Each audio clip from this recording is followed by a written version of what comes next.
This is the November 19th special meeting of the Montgomery Independent School District Board of Trustees. I'd like to call the meeting to order. Please join me in the Pledge of Allegiance. I pledge allegiance to the flag of the United States of America and to the republic for which it stands, one nation, under God, indivisible, with liberty and justice for all. Honor the Texas flag. I pledge allegiance to thee, Texas, one state, under God, one and indivisible. We actually have a lot of people here tonight for a ribbon cutting, but the board will be going into closed session. Ms. Alcantara, are there any public comments? There are no registered public comments, so y'all continue to have fun and celebrate the great work that's being done over here while we go into closed session and have a different kind of fun. So thank y'all.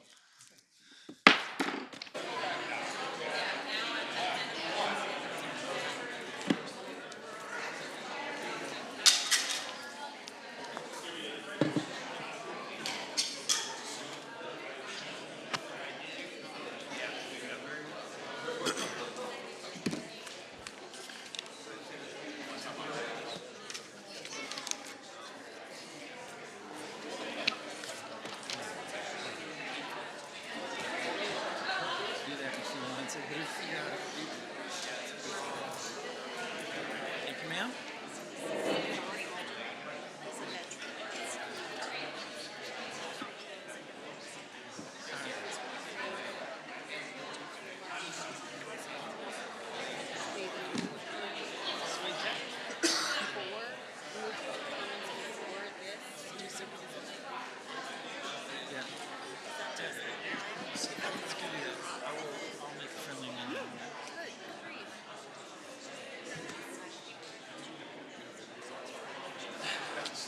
Yes, and I just need to read total. I don't need to read each total.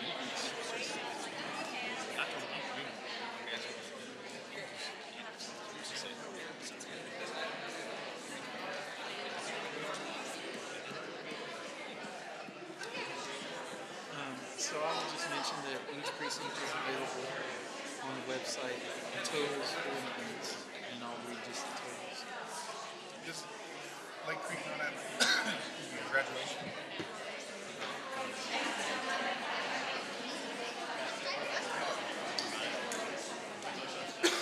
Mark, I'm going to make a small amendment and three other.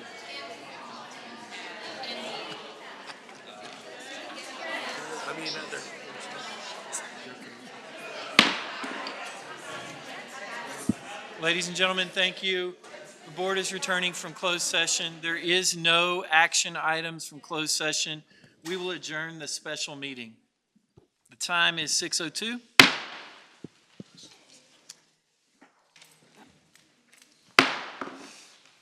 This is the regular meeting on November 19th, 2024 for the Montgomery ISD Board of Trustees.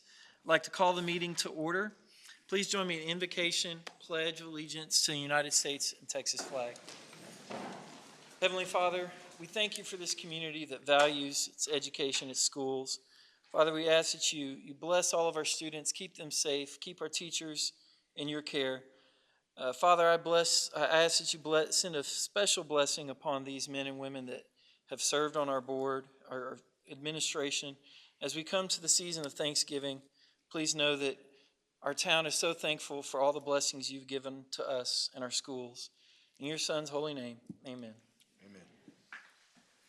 I pledge allegiance to the flag of the United States of America and to the republic for which it stands, one nation, under God, indivisible, with liberty and justice for all. Honor the Texas flag. I pledge allegiance to thee, Texas, one state, under God, one and indivisible.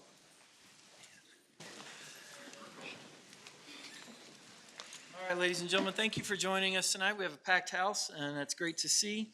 Dr. Ruffin, do we have any special recognition or presentations? We certainly do have some special recognitions today. Ms. Wells, tell us who we got here today. Tonight we have two really exciting recognitions. For the first one, I'd like to invite the board to please come down and be part of the audience because we have some things that we want you to be able to see. Tonight, we are going to be recognizing our Montgomery Marvels. They are our Special Olympics team, and they've been working hard for this fall for competitions and supporting the Bears and Lions at home football games.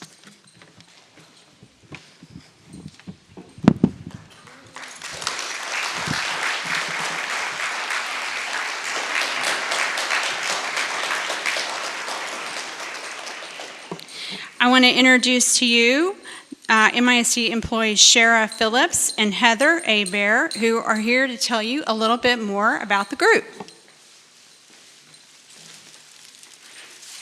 Hi.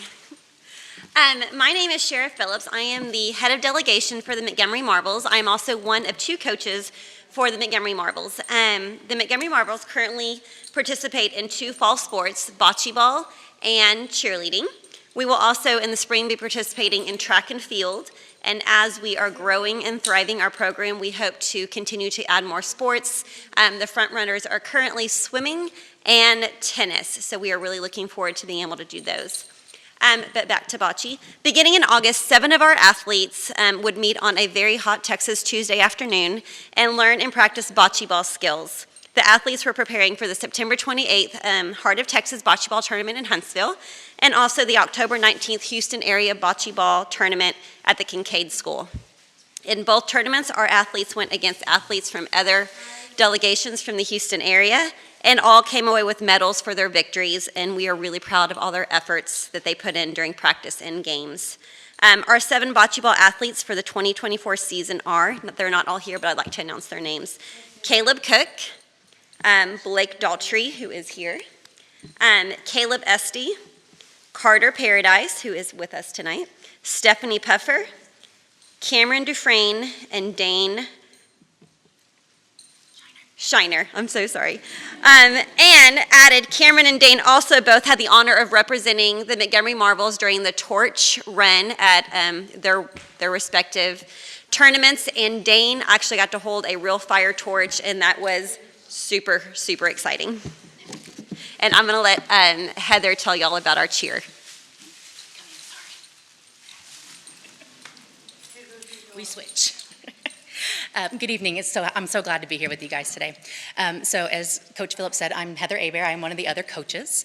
And so I get to coach bocce and cheer with Coach Phillips. It's so much fun. And like she said, it's definitely hot during bocce, but our kids power through. And so for cheer, we are really lucky. We have cheerleaders that are representing all 4 of our secondary schools. So we have everybody from Oak Hills, Montgomery Junior High, Montgomery High School, and Lake Creek High School. So it's exciting to be able to represent all 4 of our schools. But that does mean we have to make sure we have equitability across both lines. And so we bring our girls to cheer at various football games. So this season we were able to cheer at 1 Lake Creek High School game and 1 Montgomery High School football game. Last year we were able to cheer at all 4 for high school and junior high. We do lots of things outside of football as well.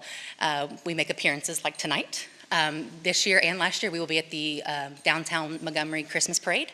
So if you guys are planning to go there, look for us. We're going to have some really cute black shirts with our Marvel gear on, so we're super excited about that. We've had the opportunity to cheer at basketball games for both Lake Creek High School, Montgomery High School. And so every year we grow a little bit bigger. We had 7 girls last year. We have 8 this year. And so as the girls move up in grades, we look to add more every single year and just keep growing our program. So we're super excited to have your support and to continually grow our group of girls and our bocce team as well. So we are going to do a little cheer for you guys. We don't have all of our girls here tonight, so bear with us, but we're going to perform one of our cheers that you guys might see at one of the football games.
All right, we have everybody. Everyone look this way. Ready?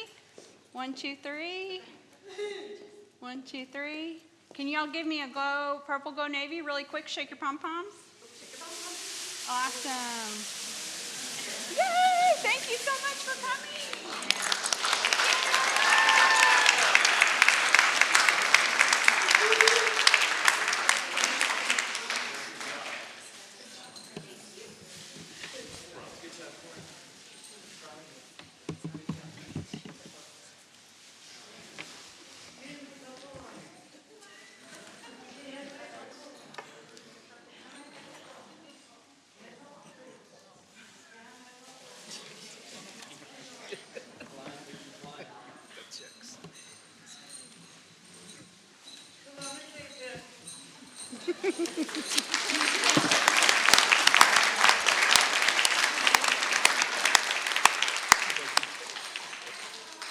To all the Marvels and the kiddos that helped tonight, y'all brought a really special smile to my face at the football games this year, and you brought a smile to my face tonight, so thank y'all again. Let's give them one more round of applause, ladies and gentlemen.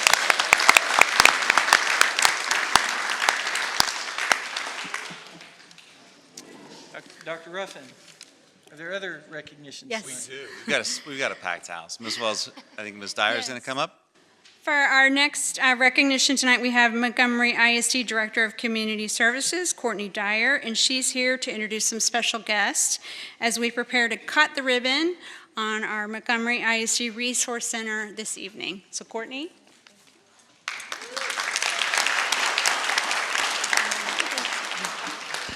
All right, well, good evening, Dr. Ruffin and board and senior leadership team. Thank you for this opportunity to come before you and share my excitement about the opening of our resource center. We're finally getting to open our doors.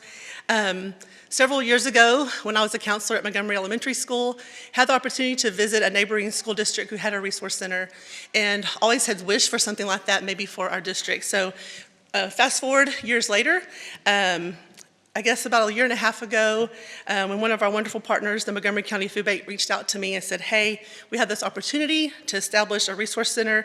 Of course, I jumped on it immediately, went straight to the senior leadership team and shared my idea. And of course, once we got the green light from them, along with the food bank's generous donation, I'm honored to share that we are here tonight and seeing this vision become a reality for our students and for our families in the district. So just to share with you a little bit about the Resource Center, as you may have had the opportunity to see tonight, the Resource Center is stocked with food pantry items. We have items we can put in the freezer, as well as perishable items, as well as shelf items.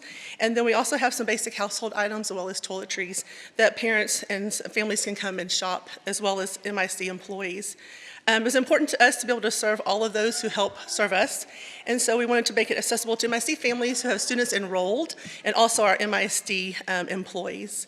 So, of course, our fabulous counselors on all of our campuses work closely with our families and our students. So we wanted them to have an opportunity to be able to come over and shop or call me and say, hey, we need this resource. Do you have it? And be able to provide that as well to that campus and to those students. And so for now, as we're getting our feet wet and getting up and going, Melissa Jones and I will be kind of heading up the center. And if someone would like to shop right now, they can, on your chair or maybe at your table, you probably found a little card. You'll see a QR code and it will take you to our website. And there you'll find out they can sign up to schedule a time with us to come up and shop. So, or they can either call us or email us as well, whatever works easiest for them. So right now, that's kind of the process for that. So if you know of someone, please share the website with them and get them in touch with us. So the Resource Center will operate on generous donations along with the help and support of volunteers. And in addition to serving our MISD families and employees, it's important to us to build those connections and relationships and partnerships with our community, as well as our campuses and the student organizations. So with that being said, you'll also find ways on our website to donate, to volunteer, and also just information about the center too. Sometimes there are not items we can purchase, not say purchase, everything is free through the food bank. They don't have them on their list for us to order. So it's nice to have a wish list that we have on our website as well if people would like to donate those items to us. So speaking of donations and volunteers, throughout our journey, many other wonderful partners and individuals have come alongside the food bank to help support the opening of our resource center. And I'd like to take just a few minutes to recognize those organizations and individuals who have supported us and made it possible for us to have this for our employees and families. So you see, it's going to be a true team effort as I read off some of the names in the organizations with us tonight. So first of all, Dr. Ruffin, SLT, Dr. Busby, my supervisor, thank you for letting us take this idea and run with it. Appreciate you supporting us in this effort. And a special thank you to Melissa Jones, who is our student services specialist. She has a passion for helping others and jumped right beside me when we started this endeavor. And is very instrumental in helping get this up and off the ground. Montgomery ISD Education Foundation, Executive Director Tiffany Ortiz and the MISD-EF board have been so supportive by helping cover some expenses that have allowed us to get up and running. They also have been so gracious in supporting us with encouraging words and their enthusiasm. Ms. Ortiz would like to have a chandelier in our resource center. Yes, Montgomery, if you haven't met this small but mighty group, they are a local nonprofit who supports MISD in many different capacities, but they have played a huge part in helping us open our doors. From volunteering their time, putting together all the shelving, to donating toiletries to stock our shelves, they're always just a phone call away to help support our students. Our MSD counseling team, they have provided input and suggestions for the center. They're often the first ones to recognize the need of a student and are on the front line, and they do a phenomenal job of finding resources to help them. But my hope is that the center will help make their jobs easier to serve students and their families. Maintenance department, Joe, where are you? If you saw the huge freezer and refrigerator, that was an act of Congress to get in our building. We measured carefully to make sure they fit in the space. We did not measure to make sure they fit through our doors. So, but we still owe them a steak dinner, but Joe's team is always there to help, whether it's moving boxes or hooking something up for us. They're there to support us, so thank you, Joe. Our child nutrition team, this was once their space, but now have been very generous and shared their space with us. Pam and her team have some great ideas, and we look forward to partnering with them moving forward. Our technology team, Amanda and her team, thank you for helping us with all our technology needs. You're always there to help us and make suggestions to make sure things run smoothly. Our communication team, a team of 2, thank you for helping organize tonight's event and to ensure the promotion of our resource center. And then we have some amazing student groups from some of our campuses and some of our campuses who have been involved. Lake Creek has a practicum class. We have 2 interns, Abby and Maddie, who come on Wednesdays to help us. They have been amazing and have had a little glimpse into what it takes to get something open and going. Sorry, get a little emotional. Our MHS and Lake Creek National Honor Societies have been very important. We've used their muscle to come and move boxes probably 1 million times from one place to the next and then back. The art department, if you were able to see our chalkboard over here, they took our, what's that thing called? Logo, and they were able to bring it to life, and so we will probably hang that in the years to come there in our resource center. And the MHS FFA, they donated a lot of the toiletries. It's one of their service projects. MES did an amazing food drive, and we ended up with over 4,000 food items to supplement our resource center. And Stewart Creek has one in the works as we speak. So as you can see, definitely a team effort. But we do have 2 groups that are here with us tonight. Of course, Montgomery County Food Bank, they were the mastermind behind this, planted that seed.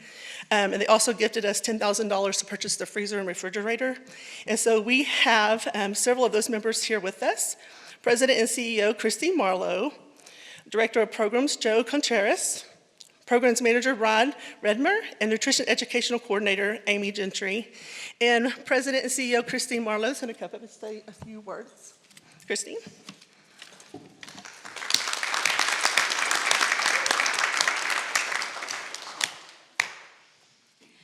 Courtney, I can't tell you what an honor it is to finally be at this point. And, well, like she said, my name is Christine Marlowe, and I have the honor of being the CEO of Montgomery County Food Bank. And this did start with a couple of people around a table scribbling some things on a napkin, wondering how can we serve the children in this district better? Because those children, those of you who are educators, you see them. They're in the classrooms. They come in oftentimes without having any lunch or without any breakfast, or sometimes they go home without dinner. And as we all know, a child can't learn when they don't have food in their belly, or when their stomach is growling, or when they're just not adequately nourished. And so our mission at the food bank is to unite the community to fight hunger. And it takes one person to start that, one group. And from our team on the Montgomery County Food Bank side, I really want to recognize Ryan Redmer, who was part of the original conversation and saw it all the way through. So as leadership, when you empower your team to do great things, this is what happens. And we can make a difference. It can seem like a small thing, but it's really a large thing for someone who doesn't have dinner tonight. And we owe that to our students, we owe that to our families, and it's such a gift. And especially at this time of the holidays, we're coming into a time of abundance. So for a lot of people, we have a lot. We have these wonderful meals to look forward to. But there are so many people who are not going to have that. And by this gift, by being able to provide someone something so basic as an apple or some chicken or a can of green beans that will nourish them, we're doing our part to make this community stronger. So thank you to this entire room. Thank you to Montgomery ISD for backing the vision, for allowing this to happen, and special thank you, Courtney, Ryan from the food bank team, and all the other partners. So thank you and God bless.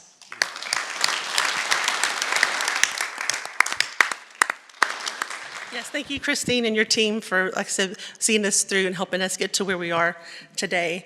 And then we have one more special recognition. I have a friend named Kathleen Gilbert who's at Sam Houston State University, and she oversees their food pantry there.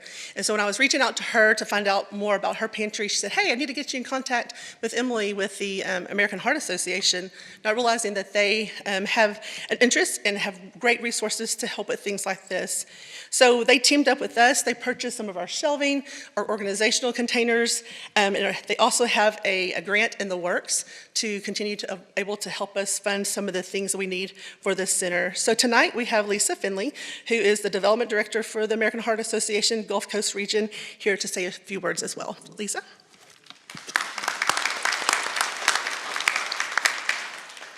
Good evening. Thank you so much for having us here today. Really want to echo the phenomenal work that you guys have done. It is our great joy to come in and support this resource center.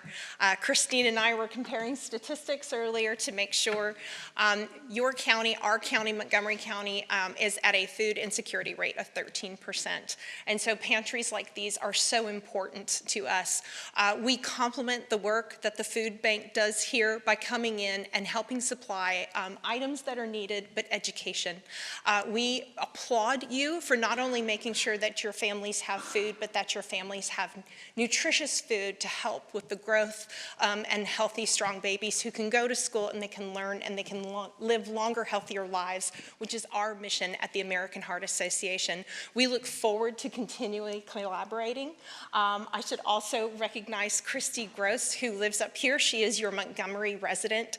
We look forward to continuing to do good work in your community, to educate your families on nutrition, heart health, brain health, to make sure that we're raising phenomenal families. And we just appreciate the invitation to be here and to speak. Thank you so much. Thank you.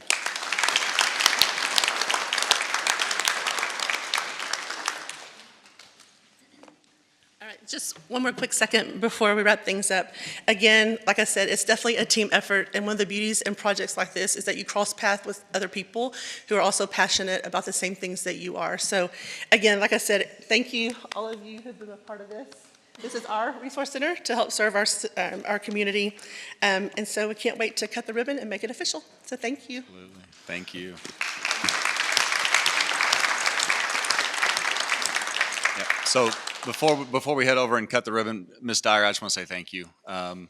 it is incredible what happens when just a small seed takes root, and then everyone in this room pours into that. And I know that we live in a phenomenal community, and we do are blessed with this season, particularly of abundance. But we do have kids within our community that need us and need support in ways that we probably can't even understand. And so, for this to be right here, front and center in the room that we meet in every month, there's no better way to keep the kids at the forefront of what we're doing. And so, the impact of this, the partnerships that we've developed, from Yes Montgomery to the Heart Association, the Food Bank, Assistance League, everyone, just thank y'all. Really, this is the epitome of a team effort and what it means when a community comes together and does something like this to impact our kids. So thank you, and we'll go over and cut a ribbon.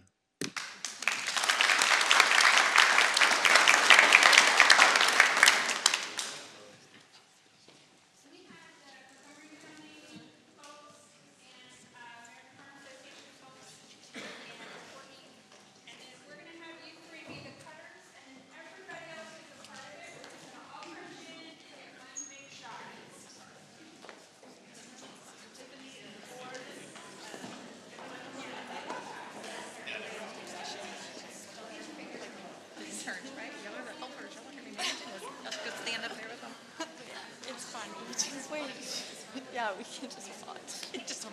Okay.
Oh yeah, we can.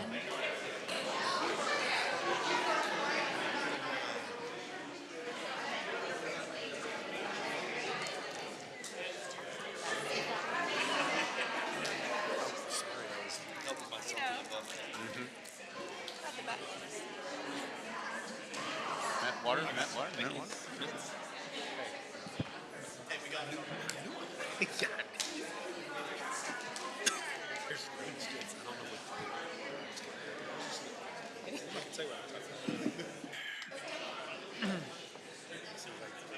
Once again, on behalf of the school board, thank you for everything, ladies and gentlemen. And as they wrap up, are there any comments from the board?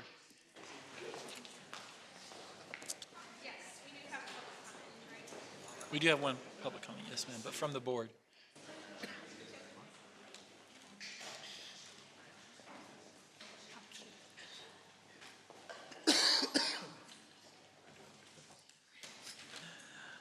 All right, thank you again. If that doesn't touch your heart, then you need to go get your heart checked by the American Heart Association folks here. So, board members, if you don't mind, I'm going to go a little bit out of order. We do have a registered public comment tonight. I am going to ask that we bump public comments now. We have Mr. John Adelman, who would like to speak on the topic of Veterans Day. Mr. Adelman, you have 3 minutes. Good evening. Evening, thank you. I have 4 great-grandchildren in the Montgomery schools, from junior and high school two in kindergarten. And I hadn't been to a veterans program for a while in the schools because of the pandemic. There was just ride-throughs and so forth and everything. And my grandson said to me this year, "You got to come." I want to tell you, you got 1,300 or so fantastic young ladies and young gentlemen in that school. From the things I have seen in the service, a lot of them were very bad, very nasty.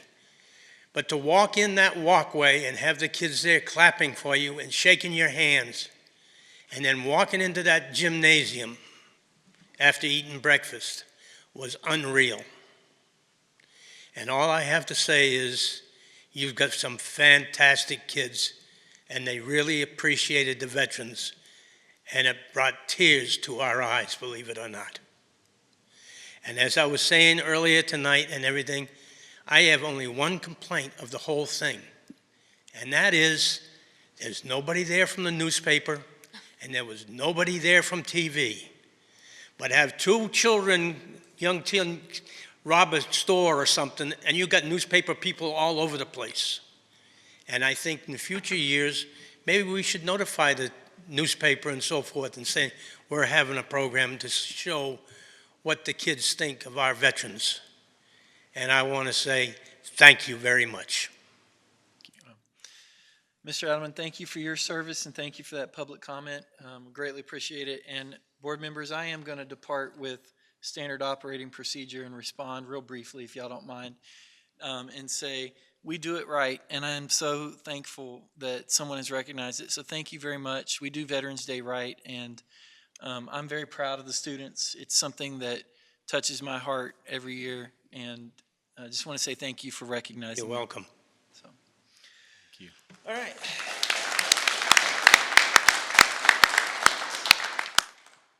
We're having such a good time tonight. I feel bad if I'm going to bring it down a notch. So information item, going back to item 4, information board member campus learning walk reflections. So I think we have still more good news there. Some board members went on some campus walks with folks. Dr. Ruffin, what'd you find? So for those that aren't aware, we've started implementing this new practice in which our board members and myself tag along into a campus. We go see 3 campuses in one day, and we walk into classrooms and we get to see firsthand the efforts of our teachers, the efforts of our staff, the way they interact, the positive interactions they have, and the relationships that are built. And really, it's an effort for these 7 volunteers who are honestly continuing to volunteer more of their time by doing this. It's a way for them to show appreciation for the staff and to make sure that the staff recognizes the fact that they do see the work and they do resonate with the work. And so I'm going to turn it over. I think Ms. Turner and Ms. Ivey have got some comments to make about what they took away from their time. Okay, we were in separate groups, so we probably saw some different campuses. I believe we did. But it's a fantastic opportunity as board members to get to go walk through the schools because you could do this job and never go see what's actually happening or what who the people are that your decisions are impacting. And also get to see them in action is fantastic. The campuses I went to that day were Creekside, Lake Creek, and Lone Star Elementary. And we were in, I don't even know how many classrooms, and we saw so many different activities and teachers on many different grade levels teaching all kinds of subjects. One of them was something to do with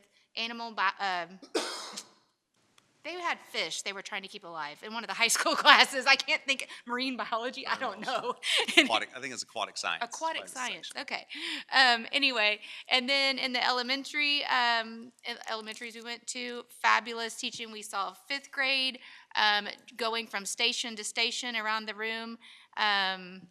You know, these teachers are so creative with getting their students out of their seats. They're not sitting all day long in a seat just looking at a teacher standing at the front of the room. They are getting out of their seats and moving around the room and doing all kinds of different activities, which keeps different kinds of learners engaged and learning.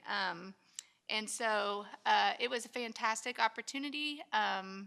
And I was just very excited to see what I saw in our schools that day. Yeah, so kind of feeding off of that, I lived all over the world and I came back to Montgomery ISD to raise my kids. And, you know, those learning walks reinforced why we have amazing teachers here. And they put in all of the work. And it was just so inspiring to see that, you know, we talk about it, we have amazing teachers, and we do. I saw it. So just being able to witness the, I keep saying amazing, the great things that are going on in our schools was just, it was a great experience. So thank you for letting us do that. And thank you to all the schools for opening up their doors and welcoming us in. Like I said, I have lived all over the world and I came back to raise my kids here, and that's why. One more thing I'll add is that one of the teachers, as we were walking down the hall, we weren't happening to go into that certain classroom, and one teacher looked at me and said, "Oh man, you're not coming in here. We're doing something very exciting today." And I just love that these teachers are actually happy for us to come into their room and see what's going on and how much fun they're having as they teach. Yeah. So. Awesome. Thank you, ladies. Any other comments? Dr. Ruffin, I think now this is the second time we've reported on this, so it's a great opportunity. I'm looking forward to continuing it and keeping the great opportunity to meet our folks. So thank y'all. All right, moving on then now to item 6, consent agenda. Is there a board member that wishes to pull any consent agenda item? Hearing none, is there a motion on the consent agenda? I'll make a motion to approve the consent agenda as written. All right, thank you, Mr. Robb. Is there a second? I'll second. Thank you, Mr. Nguyen. All those in favor? Aye. Opposed, abstained, consent agenda passes unanimously as presented. Moving to action item 7A. This one is actually kind of special. We usually do this in May, but we had an opportunity to do a November election for a voter-approved tax rate election, a VATER. And so item action 7A is consider approval of order canvassing returns and declaring results of Prop A election as presented. Ladies and gentlemen, I have a few specific items I need to read first. I'll make a motion from that, get a second, and then we'll open it up for conversation and question if that's okay. So I'd like to make the motion that we canvass and approve the election results. I will present only the total election results. There are 18 precincts in Montgomery. I'm not going to read all 18. Those are available on our website if anyone is interested, the results. They're actually available on the Elections Central website. I apologize. So I would like to make a motion to approve the canvassing of returns and declaring results for Prop A as follows. Those voters that voted for were 15,643. Those voters that voted against were 15,333. Therefore, Prop A passed. Is there a second on that motion? Mr. Nguyen seconds. All right, ladies and gentlemen, conversation, debate. I'll go first. I just want to thank the community for coming out and showing that supporting our schools and public education in Montgomery is very, very important. There was a tremendous amount of thought that went into this before we ever decided to bring it to the community to make this decision. There was a lot of people that put a lot of effort in to get this across the finish line. Tiffany and Shannon and their team that really kind of set the stage for us and getting the message out, the communications department for getting the message out, Dr. Ruffin for literally going to every community event that would have him to go spread the word of why this was important. I'll tell you from my personal side that I didn't take this lightly, and I truly felt that this was in the best interest for our district, and the impacts that it's going to have on our district are going to be felt for a long time. From being able to adequately staff our classrooms at the right size to being able to fund the special programs, to continue to show why Montgomery wants to be and is the premier district in Texas. I will tell you, spent a lot of time out there at early voting and at the polls, and it was truly an inspiration to see the people come up and say, we have your back, we want to support this.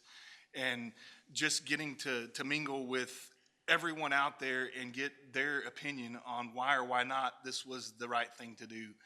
And it was a long 2 weeks, but it was something that I think every one of us up here felt like was very, very important.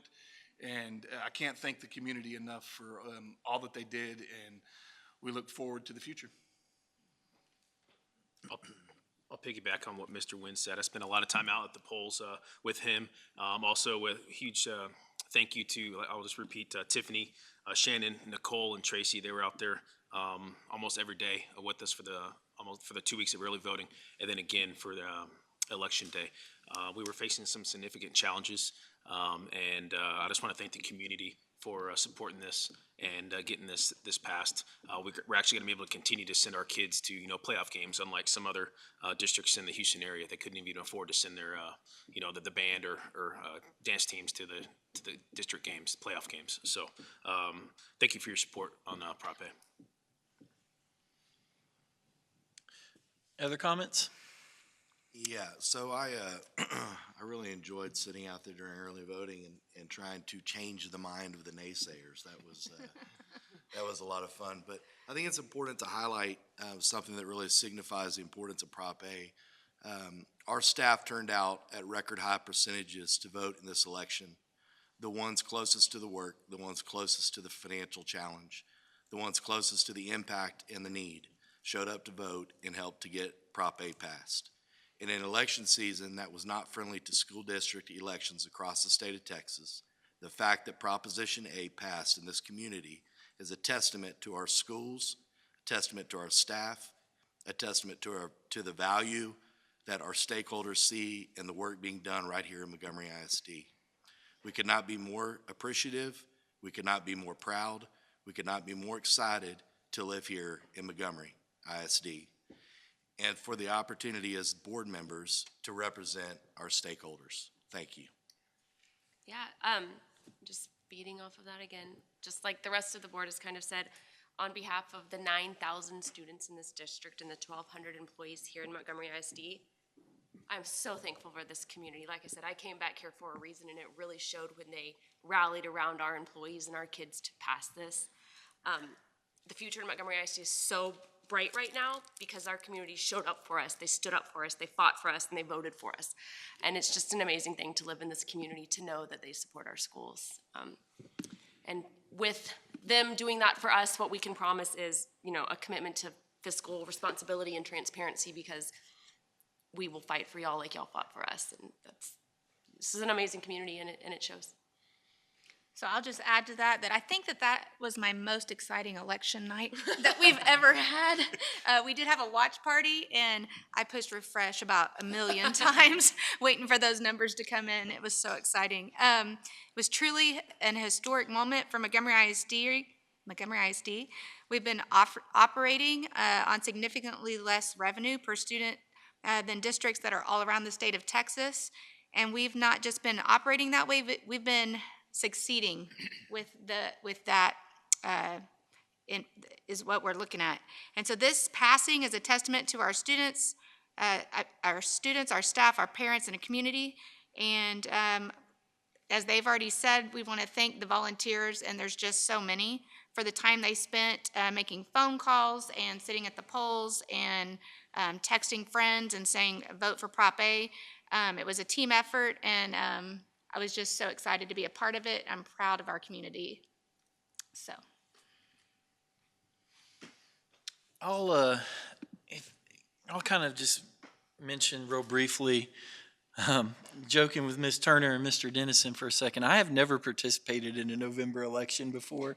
Y'all have had that pleasure. That was, November election was very eye-opening for me. And I think what I will recall from this board, I'll echo everything that the board has said. Thank you to the community. Thank you to the staff who turned out in record numbers. Thank you to the voters who contemplated this and really grappled with this, asked us some serious questions for months and months and months as they were making their decisions. But I would recognize two groups that maybe we haven't really focused on. Number one, I would like to say a special thank you to Dr. Ruffin and his administrative team. All right, so, making that decision, if you don't mind me getting just a little bit sentimental, making that decision, especially when you're still pretty new in the district, Dr.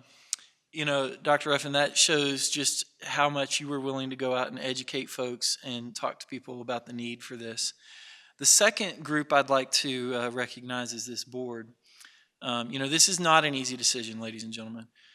We have grappled with this decision in some capacity for the better part of a year and a half to 2 years. And, we've studied the data. We've looked over the polling data. We've talked about efficiency audits. This is just something that took a leap of courage, and this board came together and worked on that in the time of need. And so I wanted to especially recognize their efforts. Lastly, Miss Ivy kind of touched on it a little bit. I'll also say, there are people that say, well, hey, I want you to ensure that we're going to spend this money financially in a financially responsible way. And to that, I would say you've elected each one of us to do that. Although I wasn't, I'll just say it again, I wasn't elected in a November election, thank goodness, because that was next year. You have elected us to ensure that we provide the proper oversight and guidance on the budget. And with this capacity, with this increased capacity, we are able to do that in a much better stead. We're able to do that with a much brighter future, and also at the same time maintain the fiscal responsibility that this community expects of us. So with that, ladies and gentlemen, if there are no other comments, I will turn back to the order. Mr. Denson, did you need to throw anything in there? I think everything's been said. That's why I beat you to the punch. Can I add one thing? Yes, sir. Obviously, the board has put a lot of thought and just the level of appreciation and intentionality behind that message part of it. But from the staff standpoint, on behalf of the staff, I want to thank y'all because, as Dr. Full just said, it is a tough decision. And I can promise you, a brand new superintendent doesn't want to call an election, especially in November during a presidential election. But one person can't get this across the finish line. And I'll be honest, any superintendent walking into a community does not have the runway in 9 months to build enough trust to get this passed. This was built and passed upon the trust that already existed in this community. And that is a testament to the work that has been done. The folks passed and the board, the vision, the direction, the continual emphasis on keeping the kids at the center of what we're trying to do. I also want to give a shout out to Montgomery County. Miss Susie Harvey at the elections office. We had a record turnout across the county, across the state. That is a very busy 2 weeks. That office is nothing but responsive, nothing but supportive. Definitely helping Miss Alcantara with all of her needs and trying to organize the election. So I just want to say thank you to that group, to the individuals working the polls we had 30,000 people vote just in Montgomery ISD. To get that amount of people across a ballot as efficiently as possible, it's a huge undertaking. And so I want to say a big thank you to them also. And the impact of Prop A it's immediate. And as others have said, we will continue to be transparent. We will continue to highlight what we're able to do because of Prop A. And so for that, I just want to say thank you. All right. Thank you, Dr. Ruffin. And so with that, board, I'll return to the motion to approve, certify the results of the November 5th voter-approved tax rate election as presented. So I made a motion. I believe it was Mr. Nguyen who made the second. All those in favor? Aye. Opposed? Abstained? That motion carries unanimously. And again, I want to give everybody a round of applause. Thank you, ladies and gentlemen. All right, action item 7B, consider approval of an audit based on a draft annual financial statements pending no changes in balances. All right, Mr. Davidson.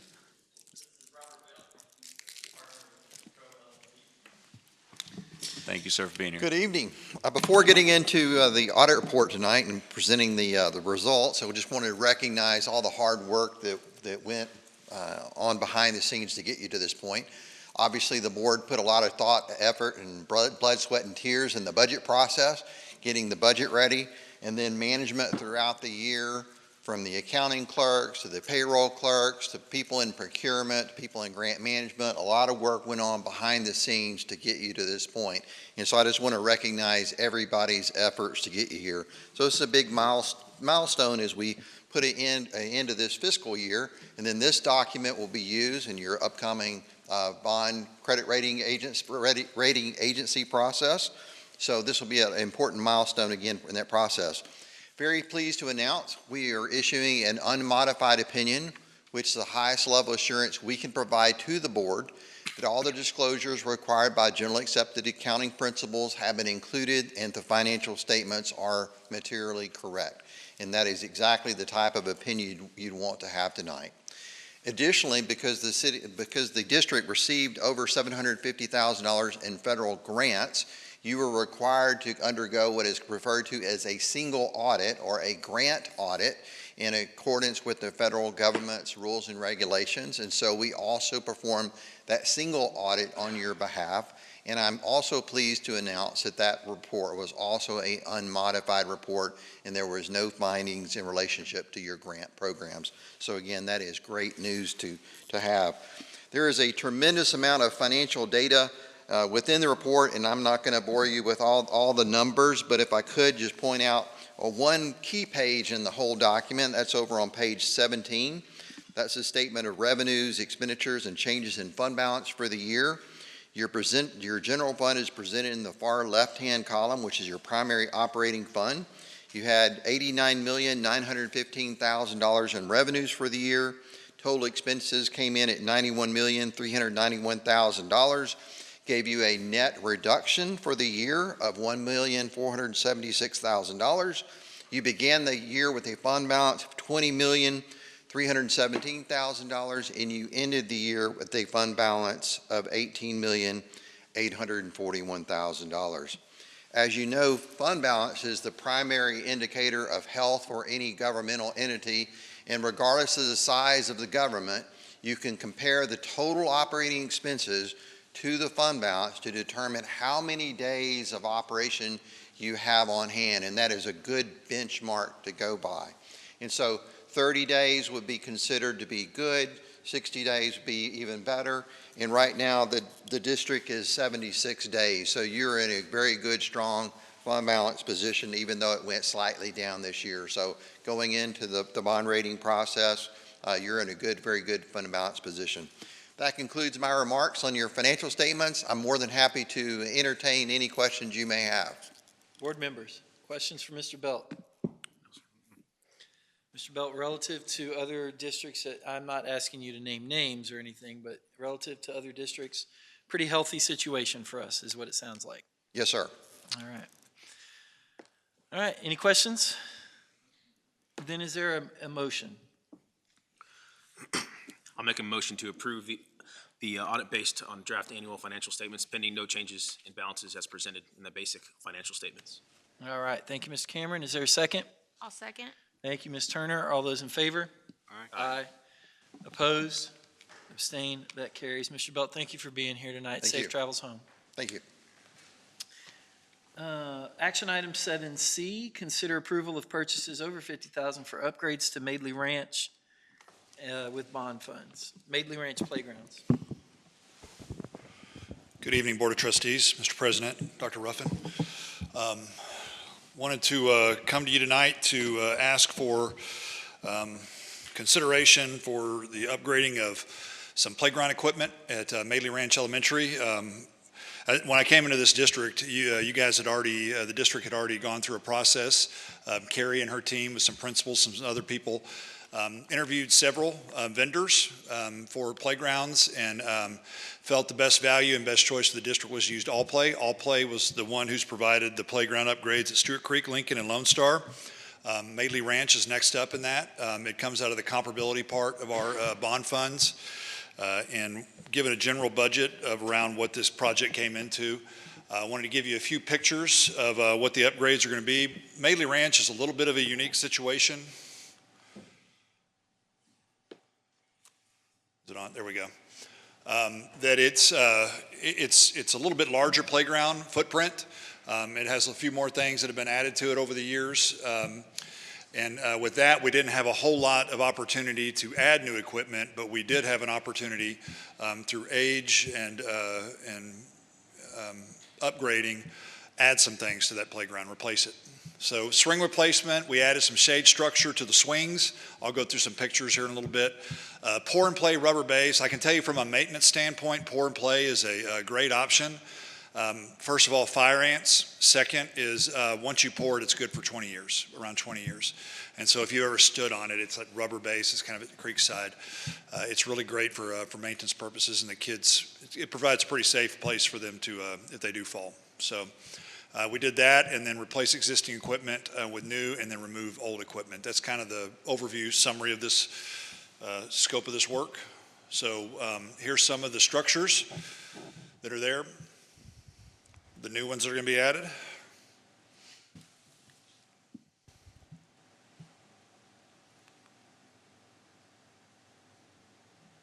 I'm excited about the rock wall, especially. Another vantage point from this one. And then you can kind of see in the background the swings. And here's a swing structure, which we did add some shade to that. It's really a cost-effective way to include the shade structure on the actual structure of the swing instead of having a separated one. So that was a good choice there. So the total cost of this project is $550,275, and that comes within the scope about similar to what other projects have been. And that we are asking for approval, and I'll certainly answer any questions. Board members, any questions? I have just one quick question. What are we doing with the equipment that we're taking out? Is it being repurposed to some organization, some church, something? From what I understand, All Play just takes that, and I don't know what they do with it after that. Some of the stuff, like the swings and the hinges and the things around those swings, they couldn't be reused. They were at their life's end. So do we get a credit back for the equipment that's leaving, or is it basically wash out what it would cost to dispose of it? They don't indicate on the quote any credit back. Okay. So.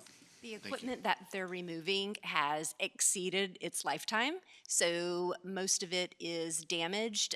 There's a lot of wear and tear, and it's just not deemed safe. Perfect. Thank you. Thank you, Ms. Fitzpatrick. Ms. Rob, questions?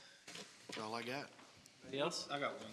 What is the life expectancy of this equipment? I know the rubber floor is 20 years, but the rest of the equipment? It just depends on, with the standard play on it, I think this playground right here was around 12 years old, I think, or around that time frame. So, and that doesn't include some of the maintenance. Like we replaced some of the swing mechanisms in there this year just to make sure because they were falling apart. It just depends on the weather that year and how much heat they've had. And of course, you can't get around that here. But generally speaking, I don't know the exact answer on that. I guess it just all depends on wear and tear. I want to say it was around 15 years. And then just another addition on the large playground that you saw, shade is also going to be covering that big area. We just couldn't get a good rendering that you could have visibility of each piece with that shade shown. So. All right, ladies and gentlemen, other questions? As far as the vendor, do they do any PM on the equipment for the first year or two, or is that just on us? Just like come out and like warranty work? Or just any maintenance that has to be done to it, oiling or anything like that? I think we've asked them to come out. Have we asked them to come out in the past to do some? If we needed to, it's a year warranty, I believe, on the beginning part of it. They've been very responsive. Maybe if we can just have them come out before the year expires to make sure. Board members, other questions? Going once, going twice. So when will it all be in place? When did you say? This is going to be a summertime project. Okay. Yeah, you can't rip them out in the middle of the year necessarily. So it'll be a summertime project. for the fall of '25? The turnaround on ordering, if we order now, we'll be able to have installation during the summer. It takes a while. Okay.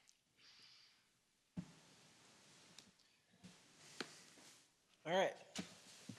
Hearing no other questions. Is there a motion? I'll make the motion.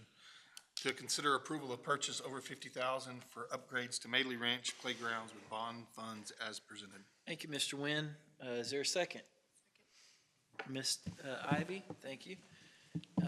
All those in favor? Aye. Opposed? Abstained? Motion carries. Thank you.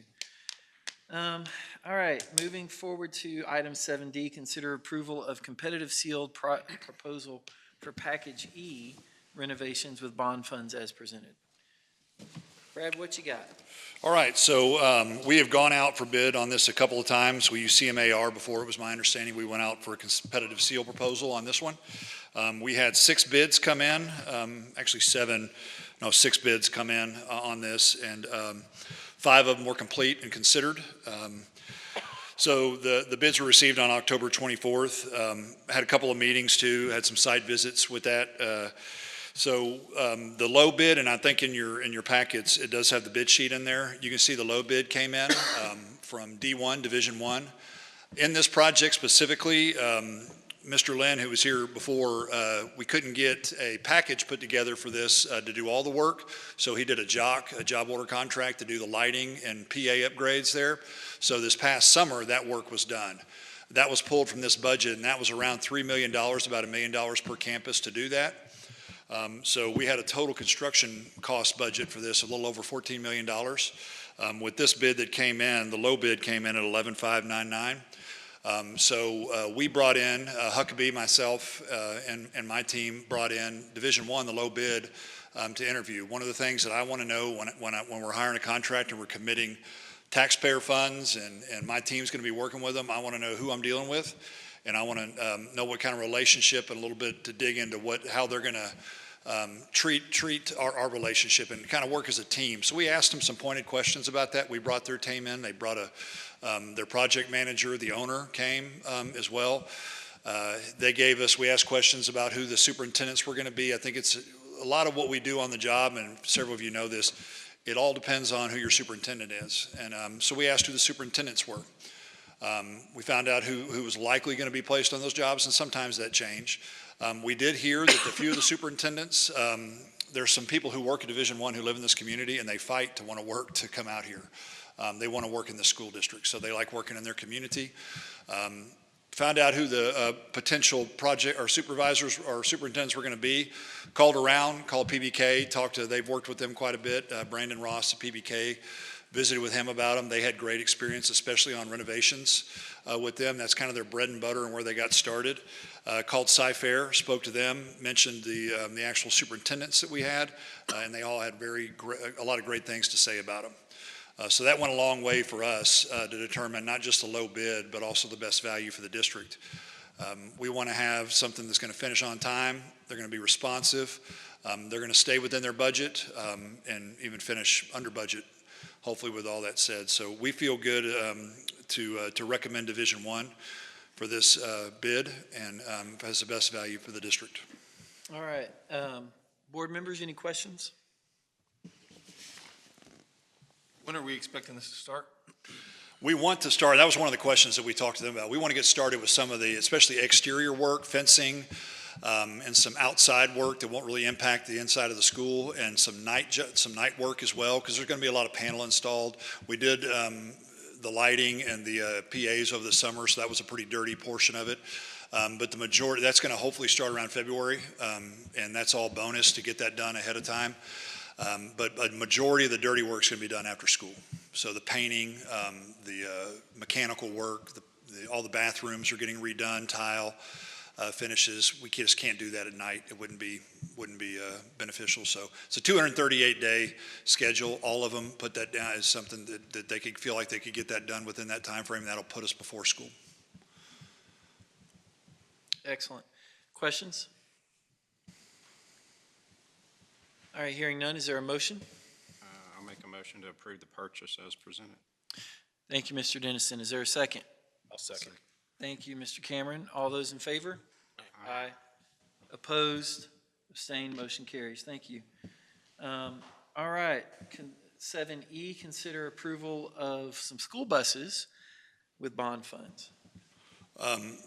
So we do have, I have Mr. Taylor here as well in the back for this.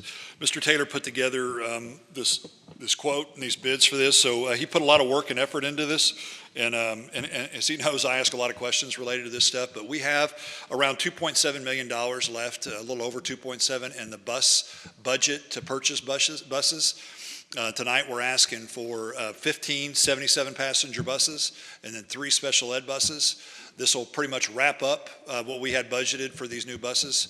That'll put us, I believe, with the average of our regular route buses, once these come in, at about 2.8 years old, and our special need buses at around 3.76 years old. We'll have a pretty young and healthy fleet that's going to last us for a good long time. Depending on growth, maintenance costs, older buses, we'll still have about 35 spare AC buses equipped for field trips that we could use. And then that means we have purchased pretty much 46 buses since May of 2022, giving us a total fleet of about 51 regular buses and 14 special ed buses, or special route buses. Three companies we went out with, and if you talk to bus employees and maintenance and people who work on, and guys who work on the buses, they're very particular about certain buses they like. Bluebird, International, and Thomas are generally the buses that you can choose from. We got bids from all 3 of them. When it came to the 7-passenger big buses, those came in with the low bid with Bluebird, but the middle bid being Thomas, and then the high bid being International. On pretty much all 3, or both of these, International is considered kind of the Cadillac of buses. We did purchase some Internationals recently. Typically, we have Thomas in our fleets. I think our guys and the bus drivers, the guys and gals in the bus and in the maintenance department and in the bus barn, prefer Thomas buses. So with Thomas, they came in middle of the pack with the 77-passenger. At $157,500 per bus. Special needs, they came in with the low bid at $143,995. So we recommend the best value for the district would be the Thomas purchase for both the 77-passenger and the special needs buses. All right, board members, questions? Is there a back order on them right now, or are they in stock, or? No, I mean, about a year out. I talked to the vendor for Thomas. I asked them all to kind of give me, what are we looking at, because our first bid was, I don't know, it took 17 years, it felt like. But they're telling me May of '25 if we tell them something real soon. So I plan on making some calls tomorrow, but we're looking at May, which is kind of good because with our construction going on at Liberty, I wouldn't have anywhere to put it until May anyway. Okay. Sounds like a plan. Yeah, just for the record, Mr. Taylor's response to Mr. Dennison was about May of '25. So, other questions? What kind of warranty do we get on these buses? Do you know the warranty on those? What kind of warranty? Warranty on the buses? That's a very good question. I would have to go back and take a look at it. It's usually a year, but I have to get into the specifics. It's different as with most vehicles. Some things are longer. Okay. Drivetrain, engine, transmission, it's going to have a longer warranty than the rest of the body. Okay. So in terms of the buses that the older buses that we've still got in the fleet, once these come in, I feel like we're going to have a whole lot of buses. So do we have any plans on auctioning the worst of the buses off, or doing something with them, or do we need them all? Well, right now, I think we pretty much need every one we have except for the ones we've auctioned. We recently auctioned off, as our fleet gets to the point where it's no longer useful for us to maintain them, we have had the luxury of auctioning them off because of these new purchases. So it's really we take a look at what's wrong with the bus, how much it will cost to maintain it, and whether there's value there, while still maintaining a very healthy spare fleet, especially with the new buses. We want to make sure there's plenty of buses to take on trips, and so we won't have to impact routes. And so our patrons, whether they be coach drivers or kids getting on the bus at the end of the day, we want to make sure everybody has a good bus to travel in. And we've been able to do that now. And we will phase out units as they become too expensive to maintain.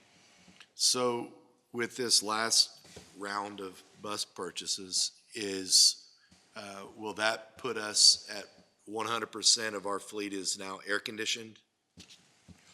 Yes, the plan is to absolutely phase out the non-AC buses that we have in our fleet. Okay. Do you happen to know how many of those there are left? Just roundabout? Ballpark, I want to say between 12 and 20. I was looking at the numbers earlier today, but I was looking at it a little differently. But there's about 20 buses that don't have AC in them right now. Do we currently have non-AC buses running routes? or- No, sir. Okay. No. Perfect. Thank you. Any other questions? Mr. Mansfield, I'd have one question, and we've spent a little bit of money on these items tonight. We're looking good on the bond expenditures, correct? Everything we have up to this point, we've encumbered, and especially after this CSP, we've encumbered quite a bit of the bond. Spent, we're looking really good. We're staying under budget. I believe the only thing that we've gone over budget on technically has been the turf and the baseball batting cage. The rest of them have been under. We're still tracking under with the ones we're wrapping up, which would be Creekside and Lake Creek. We have contingency left in both of those. We paid out most of those change orders out of contingency for that, and we're getting close to just finishing up the punch list on both those. The CTE building will be a big one. We'll be paying that, probably finish up the last pay up on that. I mean, besides retainage in October of next year, and we still have that's a big project. But we're looking really healthy. To give credit to Chris and his budgeting and his experience in that, he left some cushion in there for contingency outside of oftentimes what architects and contractors need to know about before they bid. So he left us with a healthy budget, and we're continuing that trend with our bids, and we've been really pleased with what's come in and CSPs and the prices we're getting. I can tell you, me and my team, we push back a lot on price. There's probably some people in this room that are back there and could be that say, you do push back on price quite a bit, so we're always looking to find the best value. Not always the cheapest, but the best value, but we're trending well. Well, I especially thought so with the previous information item, Brad, that you've really done a great job of pushing back and getting, I think, our community the best price on things that we can expect right now. And, I feel like these are thoroughly vetted in proposals that you've put before us tonight, so thank you for that. With that, if there are no other questions, let's go ahead and make a motion. I would like to make a motion. Go ahead, you do it. All right, Mr. Rob, I bet Ms. Turner's going to get the second. All right, Mr. Rob, motion to purchase school buses as presented. Thank you. Ms. Turner has seconded. All those in favor? Aye. Opposed? Abstain, that carries. I bet Mr. Taylor has a phone call to make in the morning, so. Thank you. Thank y'all very much. All right, ladies and gentlemen, that's the end of action items for the evening, I believe. Information items, 8A, Technology Department report. Ms. Amanda Davis, our Executive Director of All Things Technology. Come on. Thanks. What you got? Good evening. Thank you for letting me come and tell you all the things that we're doing in technology services. I'm actually going to be co-presenting this today. I wanted to make sure that it was clear and concise and you had all the information without me rambling on. So we are going to be doing this a little different. I did joke with you last year that I gave my presentation before I gave my presentation in the video. So that's what we're going to do this year. Just before we get into the presentation, I wanted to go over the format of this. So in technology, we have departmental focuses that align with our strategic plan goals. So today we're going to be focusing on data security and compliance, professional development, ease of use and accessibility, asset and financial management, and then of course in everything that we do, customer service is weaved in. And then on the left-hand side, you will see all of our academic all of our goals that are aligned with our strategic plan. So on each of the videos, each of the slides, you will see our focus. So when we're talking about a product or a service or something that we're doing, where we're impacting our strategic plan. And so now I would like to, for you all to meet Clippy, who is going to be presenting.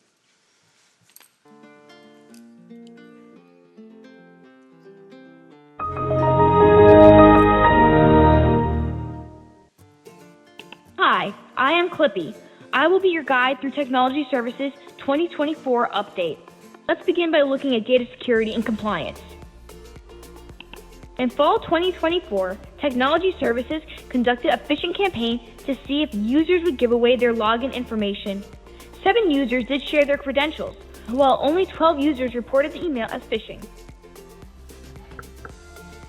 Each year, Montgomery ISD must teach digital citizenship lessons to all students, and for the 4th year in a row, we are recognized as a Common Sense District. In October, students and teachers cover topics like managing online time, privacy and security, digital footprints, online communication, cyberbullying, and media literacy. We use GoGuardian to keep our students safe while they learn how to navigate the digital world. With our increased use of technology tools and resources, we see around a 50% increase in online activity from 2023. We see a significant decrease in smart alerts due to our diligent monitoring of student activity. With classroom lessons going digital, we see a slight increase of beacon alerts due to certain high school courses such as forensic science. You may be wondering, how much time do students spend online during the school day? Montgomery ISD has 9,900 students enrolled. During a normal school day, we see under 3,000 students online at any given time, only spending around 15 minutes per digital activity. Taking a closer look, we see the most elementary activity at 11 a.m., most junior high activity at 10, and the most high school activity at 9 a.m. on a normal school day. This year, all Montgomery ISD parents had the option to use BARC to monitor their students' school accounts.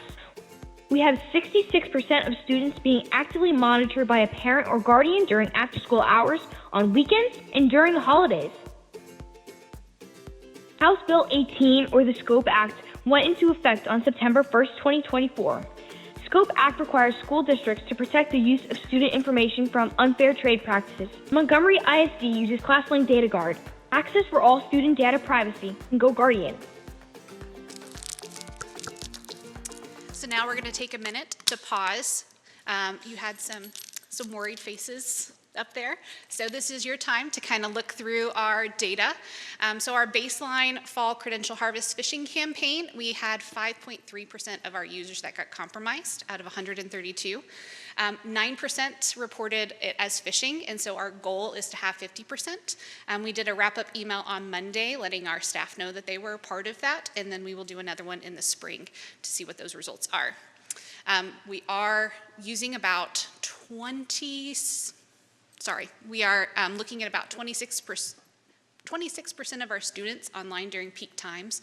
So that means that most of the activities that they're having in class are that one-to-one teacher engagement. The technology is that supplemental piece. And then, of course, House Bill 18 was a big one that came out this fall. I think,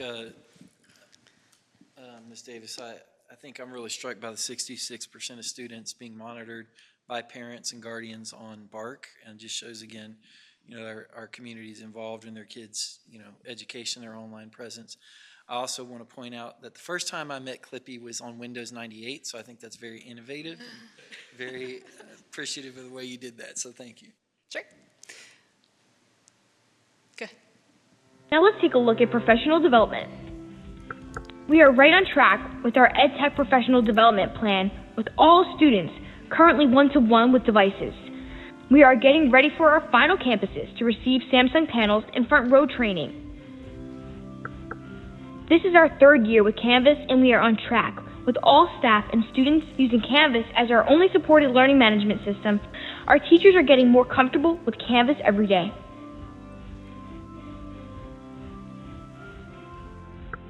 Providing quality professional development is a top focus for the EdTech team. 498 in-person training opportunities were given in the past year.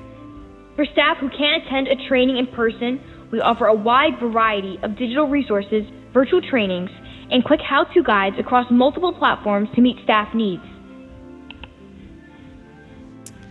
So each week, there is a kick, so keeping it connected, like IT, that Diana and her team put together and send out.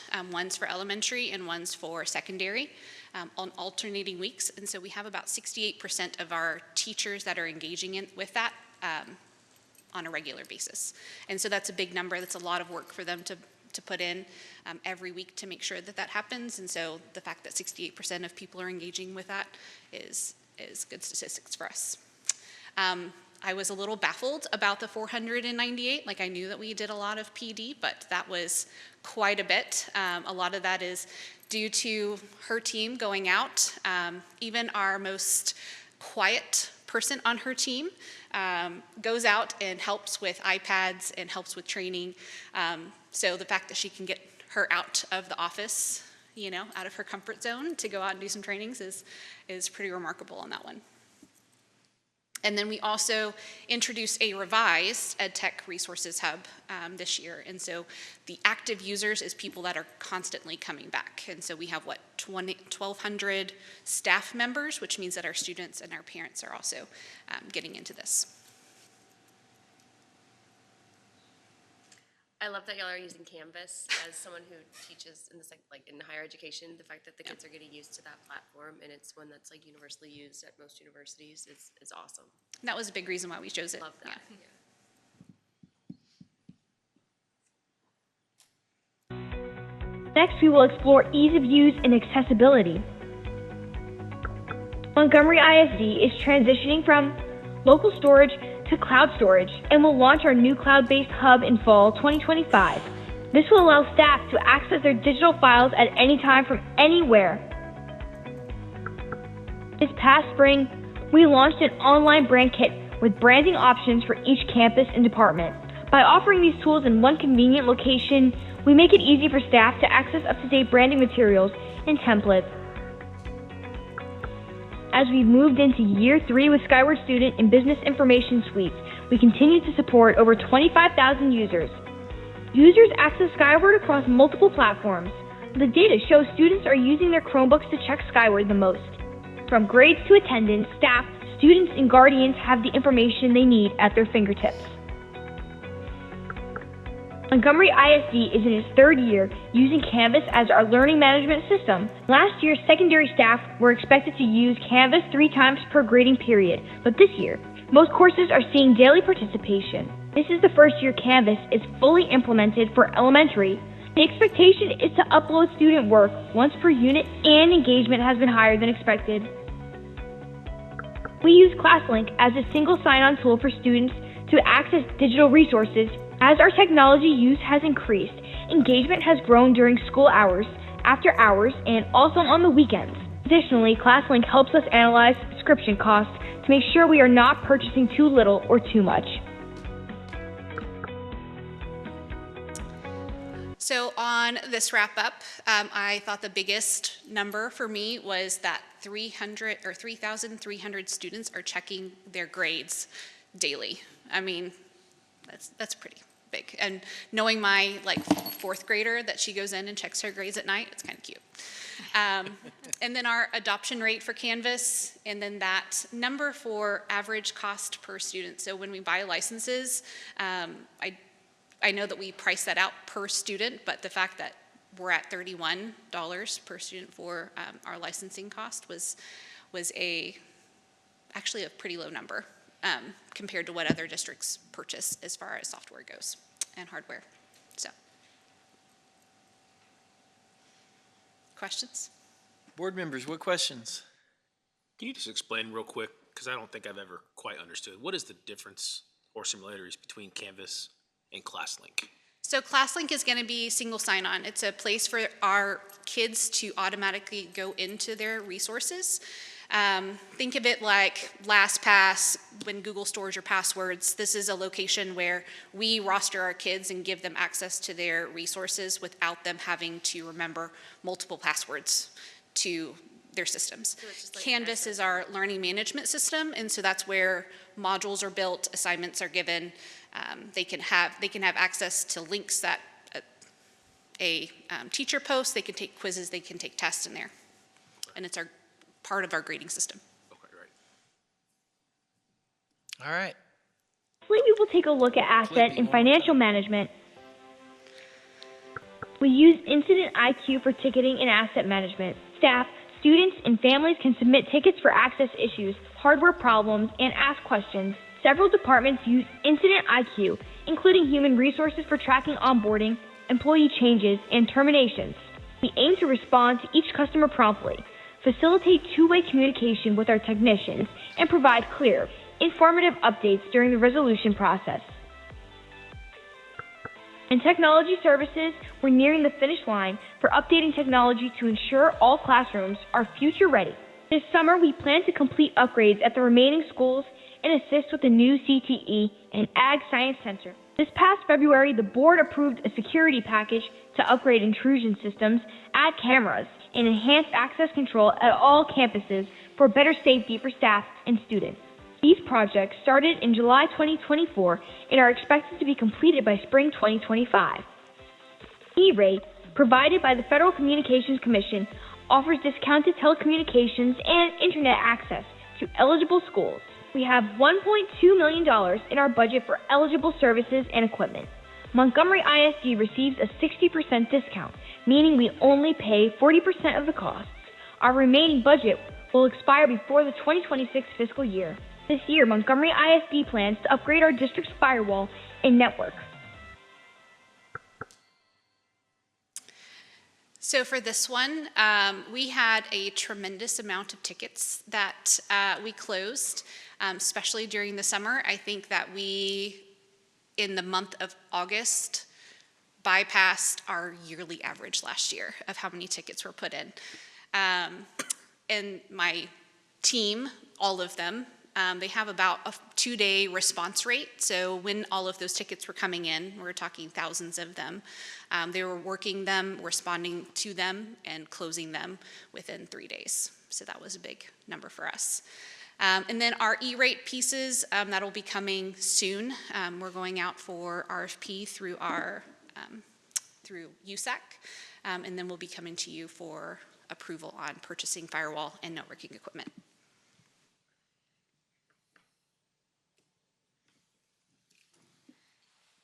Thank you. Awesome. Awesome.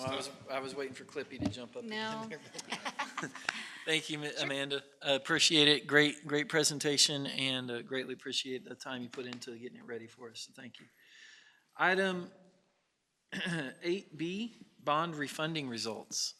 Mr. Ben Davidson, and I just want to say on the presentation, I'm glad Chief is here because his presentation is next month. I don't know how you get Clippy on that screen, but we're going to need Clippy for that police department update. Need a police dog. Yeah. Put a ticket in for it, yeah. Okay, bond refunding. This was a project we started several months ago, and tonight I'm here to report the results. A refunding of bonds involves issuing new bonds to replace existing ones, usually to take advantage of lower interest rates or better terms. It's kind of similar to refinancing your home.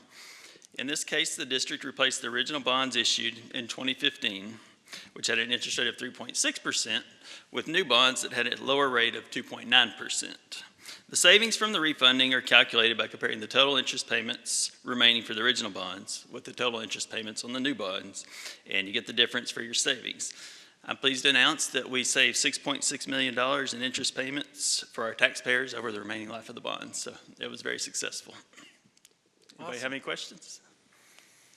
Any questions? Well, all right. Great. Thank you, Ben. I greatly appreciate it. That's great news. Item 8C, the GMP refund for Montgomery High School, the 9th grade roof project. So usually we're coming asking for money, but this time we get news that we're getting some back. So Stewart Builders with the Montgomery High School ninth grade center, our renovations, the roof project, we're receiving a refund from that GMP of $193,436. A bulk of that, $150,000, was unused contingency. The other was anticipated like damaged nailers and things underneath there that didn't come to fruition, so they didn't use that money. So that's good news. Stewart Builders is pretty efficient with what they do on that project, so we're pleased to say that we are getting that back. Awesome. Thank you, Brad. Board members, any questions on that? Ladies and gentlemen, that concludes a very great meeting. I want to say thanks again to everyone, and this meeting is adjourned at 7:30.